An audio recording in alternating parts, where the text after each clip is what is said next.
Hi Virgo, kumusta po kayong lahat? So yan Virgo, maraming salamat po pala sa walang sawang pagsubaybay sa ating mga reading.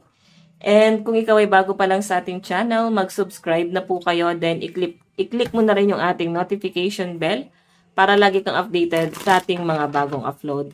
And guys, sa mga interested naman sa ating private reading ay nasa description box below lang po yung link.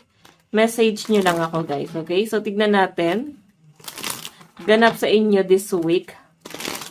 Weekly reading po para kay Virgo. Virgo, Sun, Moon, Rising, and Venus sign.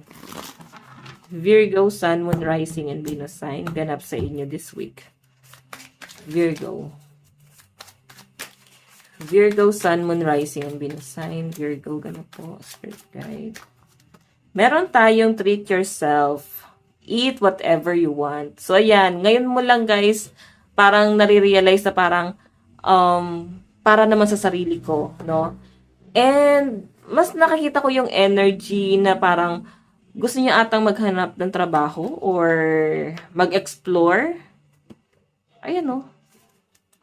Ngayon kasi guys, mas nakikita ko yung energy ng mga Virgo na nagre-relax kayo. Or ngayon nyo guys, tinitreat yung sarili nyo kasi ngayon ka lang nakakalabas. Ngayon ka lang guys, nakaka-recover. Ngayon mo lang na-overcome lahat ng stress, ng mga problema pinagdaanan mo noon. Parang ngayon nyo lang siya guys, na-realize. Okay? So, hayan Virgo, kumbaga parang ginagawa mo yung mga bagay na gusto mo. So, this week guys, mas ma-enjoy mo, no? Mas nakikita kita na someone na mas masaya. Oo. Ito na yung bagong ikaw. Mas inspired, motivated, and masaya, no? Ayan, nakakain mo yung mga bagay na gusto mo na hindi mo na kailangan, guys, i-explain pa yung sarili mo or na hindi mo na kailangan, guys, limitahan, no? Para ngayon, mas payapa. Okay, tingnan natin, guys. Okay. Virgo, Sun, Moon, Rising, and Venus sign. Ganap sa inyo this week. Virgo, Sun, Moon, Rising, and Venus sign. Meron tayong no. Oh. Memories comfort us. So, actually, yun yung nakikita ko dito. May someone or something na parang babalik sa inyo. Something na galing sa past. And guys, ayan, medyo limit ka na dito. And mas nakikita kita na someone na hindi mo na hinahayaan na pumasok pa sila sa buhay mo, no? Parang nakikita kita na someone na nakalimot ka na talaga. As in, nag-recover ka na kung ano man yung mga nangyari sa past. Hindi mo na siya dadalhin. Parang kung kahihiyan to guys, ayaw mo na masyadong isipin. Yan yung nakikita ko sa mga Virgo. Ngayon parang nagpo-focus sa sarili. Okay, tignan natin Virgo, Sun, Moon, Rising, and Venus sign.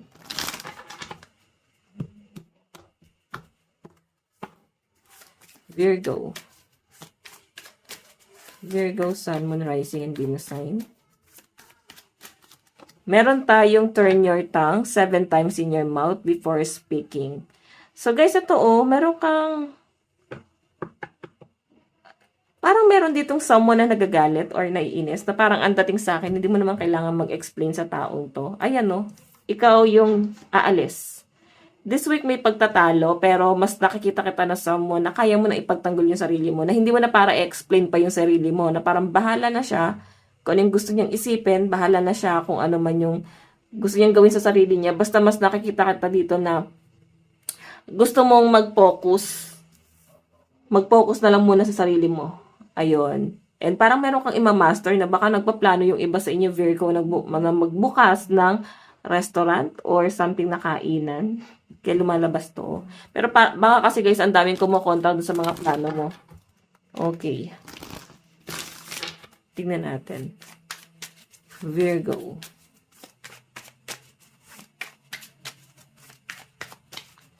Virgo, Sun, Moon, Rising, and Venus sign. Meron tayong relieve the pressure. Medyo nakaka-stress. May pag-overthink ka this week, no? Na nape-pressure ka dito at the same time, masaya ka. Masaya ka pero nape-pressure ka. And I think sa love life mo to, nakikita kita na someone na parang kahit medyo conflict, para kasing conflict yung relasyon eh. Ayan no, baka kasi meron siyang karelasyon itong person na pino-pursue mo. or pwedeng someone from the past, pwedeng ex na tong person na to na nanggugulo pa rin, then ikaw parang nag-overthink or mas nape-pressure ka. Pero hindi ka naman nag-expect dito, parang ganun kita nakikita. Tignan natin ha. Meron tayong spread the love. Maganda pa rin daw Virgo na makinig ka sa opinion ng iba para ma-advisean ka. Then ito guys, siguro namimiss mo yung mother mo or lola mo. So this week, ayan. Mamimiss mo, baka puntahan mo no, this week. Tignan natin. Additional message para kay Virgo this week. Okay, Virgo, Sun, Moon, Rising, and Venus sign. Virgo, Sun, Moon, Rising, and Venus sign. Ganap sa inyo this week. Meron tayong marionette. So, guys, may nakikita ko dito parang may kumokontrol sa'yo or hindi mo na to hahayaan. Kasi ito nga yung sinabi eh. Treat yourself, eat whatever you want. Ibig sabihin, gusto mo namang gawin yung mga bagay na gusto mo nang walang ibang nagdidikta sa inyo or kumokontrol sa inyo na walang ibang tao na sasabi ko ano yung mga dapat mong gawin kasi malaya ka na eh. Gusto mo na maging malaya, no? Ayaw mo nang ma-stress. Okay? So, yun yung nakikita ko sa mga Virgo this week. Okay? Medyo stress lang pagdating sa trabaho and parang sineset aside mo yung sarili mo like, what I mean, parang nagsiset ka ng schedule this week kasi parang ang daming gagawin. Ang daming yung kailangan i-consider. So, medyo busy, guys. Introvert. Oh. Nagiging busy ka rin guys sa social media, no? May nakakausap ka ba sa social media? Parang nag-e-enjoy ka din sa taong to. Okay, more on privacy to, no? Kumbaga, ikaw lang nakakaalam, medyo kayong dalawa lang ang nagkakaintindihan. Tignan natin, meron tayong pride. Ayun, nandun lang yung parang nai-stress ka sa connection na meron kayong dalawa. Parang hindi mo kinakaya, medyo nasasaktan ka, medyo nahihirapan ka. Hindi mo maintindihan yung sarili mo bakit nahuhulog ka rito. Hindi mo maintindihan yung sarili mo bakit ganito yung nararamdaman mo dito sa connection na to. And basta hindi mo mapaliwanag, parang nahuhulog na yung loob mo sa kanya. And I think guys, the feeling is mutual. Kasi parang ganun din siya. Pero kasi siya, medyo nakaka-stress sa side niya. May family. May pamilya siguro to Virgo. Or pwedeng may pamilyado ka na. Baka nagkaka-crush ka sa iba. Natatempt ka. Or baka parang gusto mong i-reset yung buhay. Parang gusto mong bumalik sa nakaraan. And ayusin, no? So, yan. Tignan pa natin. Advice para sa inyo this week. By the way, guys, lucky number mo this week ay 15, 66, 62, and 46.